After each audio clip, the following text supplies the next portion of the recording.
Welcome to the video lecture series in History Class 12th. Today, we will discuss about 4th chapter which deals with thinkers, beliefs and buildings during 600 BCE to 600 CE. CE is Common Era. In this chapter, we will deal with 4 subtopics.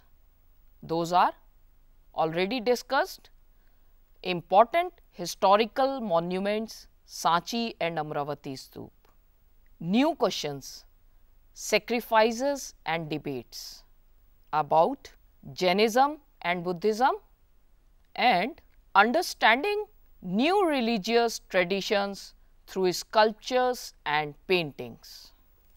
Today, we will discuss about new questions, sacrifices and debates.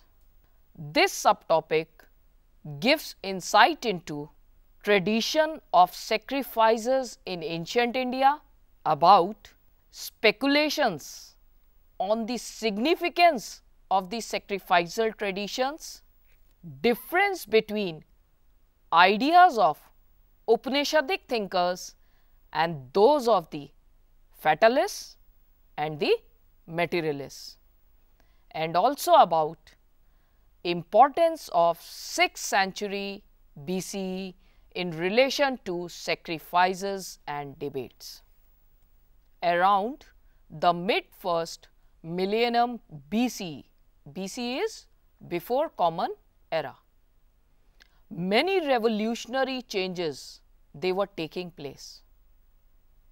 On one side, thinkers like Gautam Buddha and Mahavira, they tried to understand the mysteries of existence and the relationship between human beings and the cosmic order. On the other side, this was the time when new kingdoms and cities they were emerging, and there were sea changes in the social and economic life in the Gangetic Valley. These thinkers, means Gautam Buddha, Mahavira, along with finding answers to the questions like relationship between human beings and the cosmic order, they also tried to understand these social, political and economic developments. Let us now see what were those traditions of sacrifices in ancient India.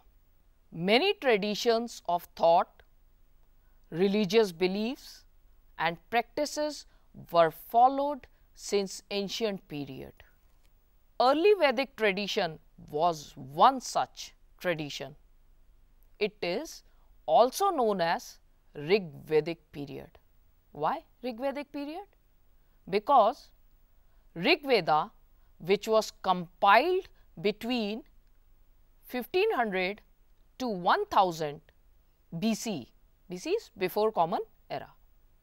Now, this Rig Veda is the only source that provides information about this period.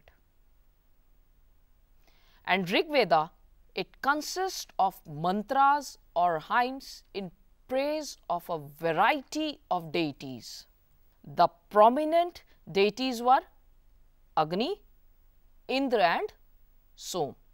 When sacrifices were performed, these mantras were chanted and people prayed for cattle, sons, good health and long life, etc., etc. Means all materialistic things. One such example which is taken from Rig Veda is a prayer to Agni.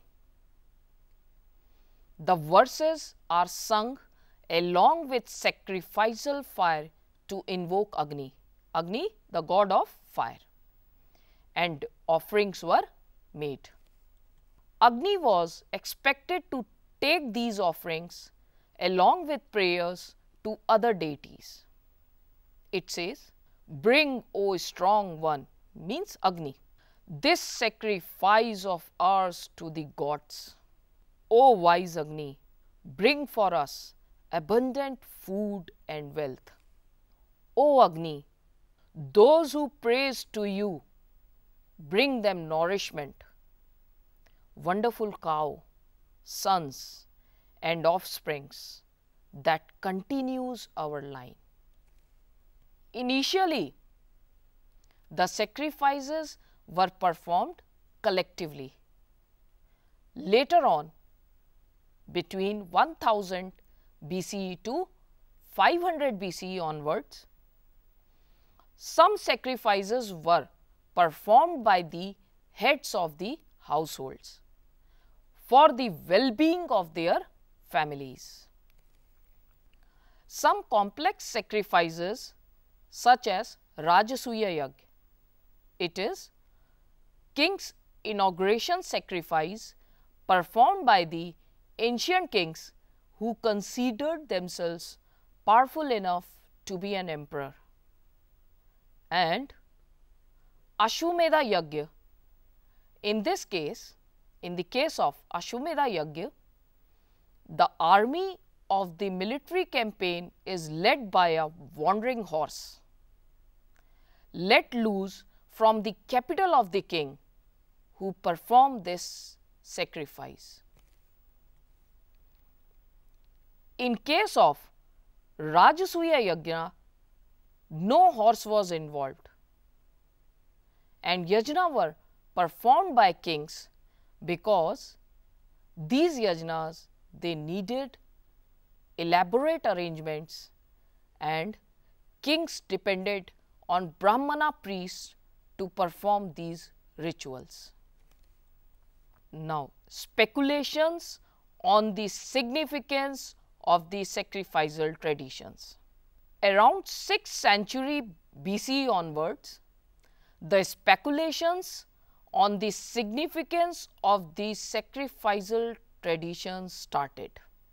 The Upanishads, they dealt with philosophical questions like search for the meaning of life, possibility of life after death, and rebirth.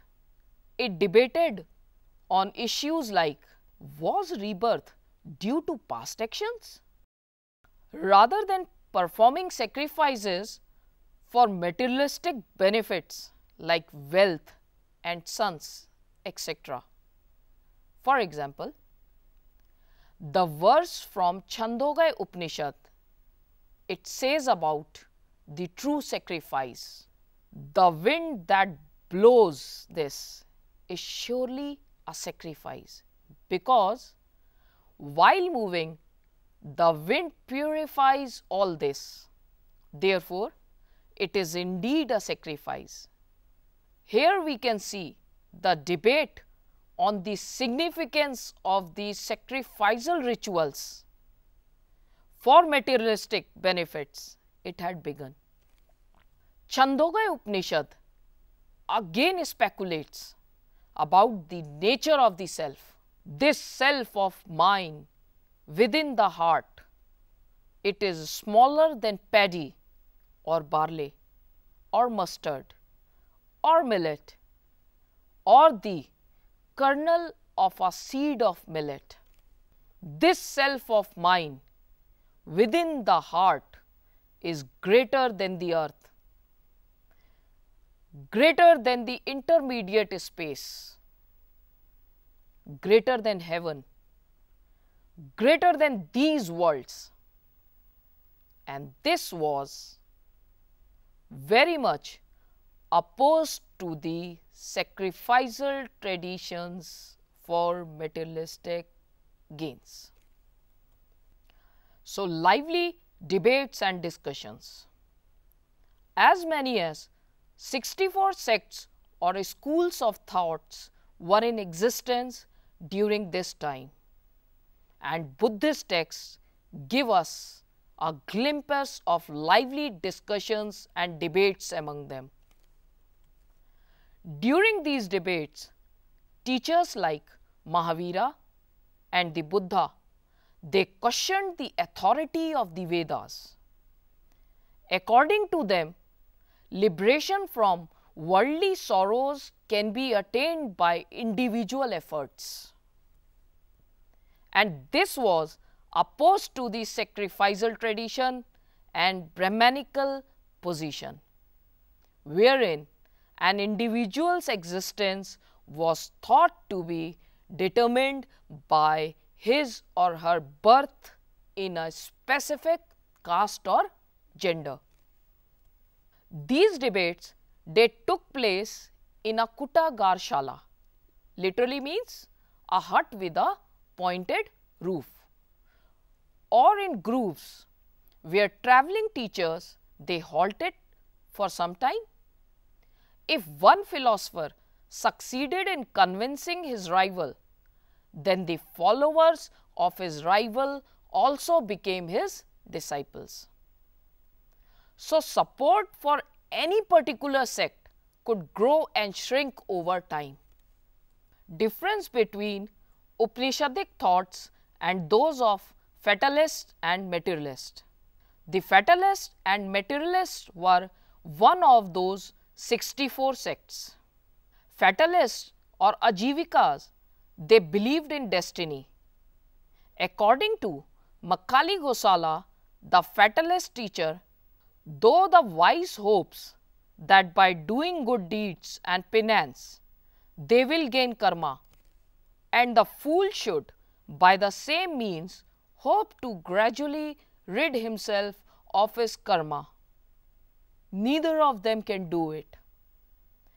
Pleasure and pain, measured out as it were, cannot be altered in the course of transmigration. It can neither be lessened nor increased. Just as a ball of string will, when thrown unwind to its full length, so fool and wise alike will take their course and make an end of sorrow. On the other hand, a philosopher named Ajit Kesh Chamberlain, he taught materialism or Lokayat. He said, there is no such thing as alms or sacrifice or offerings, this world or the next. A human being is made up of the four elements. Elements are earth, water, fire and air. When he dies, the earthy in him returns to earth, the fluid to water, the heat to fire and the windy to air, and his senses pass into space. Fools believe in donations, which is an empty lie. Fools and wise alike are cut off and perish. Nobody survives after death. Upanishads dealt with meaning of life, questions about life after death and rebirth, soul, supreme soul, and aim of human life is dissolution of human soul into supreme soul, that is Param Brahma. So, fatalists believed that everything is predetermined and nothing can be changed. Materialists do not believe in life after death, whereas Upanishadic philosophy is stressed on karmic theory and questions about life after death. Importance of 6th century BCE in relation to sacrifices and debates. Firstly, instead of Vedic sacrificial traditions, the Upanishadic philosophy started gaining prominence. People started searching for new ways to attain moksha, that is, freedom from the cycle of birth and death. So, new philosophies emerged. Secondly, around 64 new philosophies emerged. Among these, Buddhism and Jainism gained prominence, resulting into change in Indian society and culture. Thirdly, Jainism and Buddhism stressed on self-control and penances. Their philosophy was very much similar to Upanishadic thoughts. Fourthly, the new philosophies like Jainism and Buddhism, they were simpler than Vedic sacrificial traditions. Unlike Vedic caste system, they treated everybody with equality and criticized birth-based caste system.